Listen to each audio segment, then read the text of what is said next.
రచ్చరచ్చగా మారిన కాకినాడ జిల్లా పరిషత్ సమావేశం. రొయ్యల మేత ధరలు తగ్గించాలంటూ రైతుల ఆందోళన. ఇలాంటి టాప్ 10 ఏపీ వార్తలను ఇప్పుడు చూద్దాం. కాకినాడ జిల్లా పరిషత్ సమావేశం రసాభాసగా మారింది. కూటమి ఎమ్మెల్యేలు, వైసీపీ జెడ్పీటీసీల మధ్య వాగ్వాదం జరిగింది. గత ప్రభుత్వం ఇళ్ల పట్టాలు ఇచ్చిందని వైసీపీ జెడ్పీటీసీలు అన్నారు. అయితే ఇళ్ల పట్టాలో స్కామ్ జరిగిందని కూటమి ఎమ్మెల్యేలు కౌంటర్ ఇచ్చారు.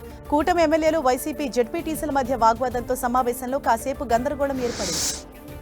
సత్యసాయి జిల్లా మడకశిర ఎమ్మెల్యే క్యాంప్ కార్యంలో మడకశిర నియోజకవర్గంలోని మడకశిర గుడిబండ ఐసీడీఎస్ ప్రాజెక్టు పరిధిలో ఖాళీగా ఉన్న అంగన్వాడీ వర్కర్ పోస్టులకు నియామకాలు జరిగాయి.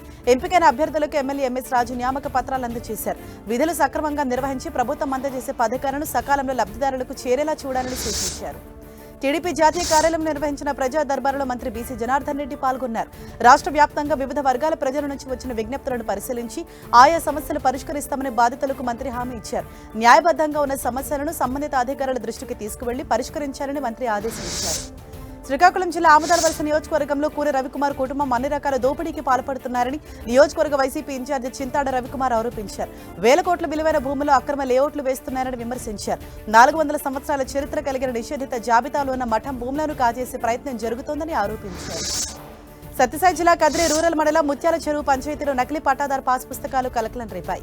గత ప్రభుత్వంలో పేదల కోసం భూ పంపిణీ కార్యక్రమంలో కొంతమంది నాయకులు నకిలీ పట్టాదారు పాస్ పుస్తకాలు సృష్టించి లబ్ధిదారులకు అందజేశారు. ఈ విషయాన్ని బ్యాంకు అధికారులు గుర్తించడంతో రైతులు లబోదిబోమంటున్నారు.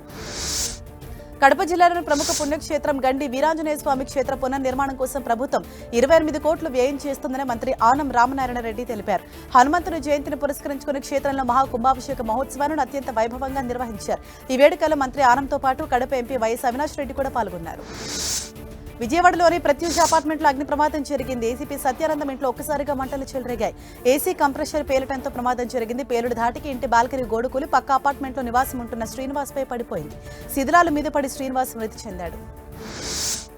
రొయ్యల మేతల ధరలను ఆకస్మికంగా 8 నుంచి 10,000 వరకు పెంచడాన్ని నిరసిస్తూ రొయ్య రైతుల సంక్షేమ సంఘం ఆధ్వర్యంలో పశ్చిమ గోదావరి జిల్లా భీమవరంలో ఆక్వా రైతులు ఆందోళన చేశారు. ఫీడ్ కంపెనీలు ఎగుమతిదారులు సిండికేట్ గా మారి దారుణంగా ధరలు పెంచారని ఆగ్రహం వ్యక్తం చేశారు.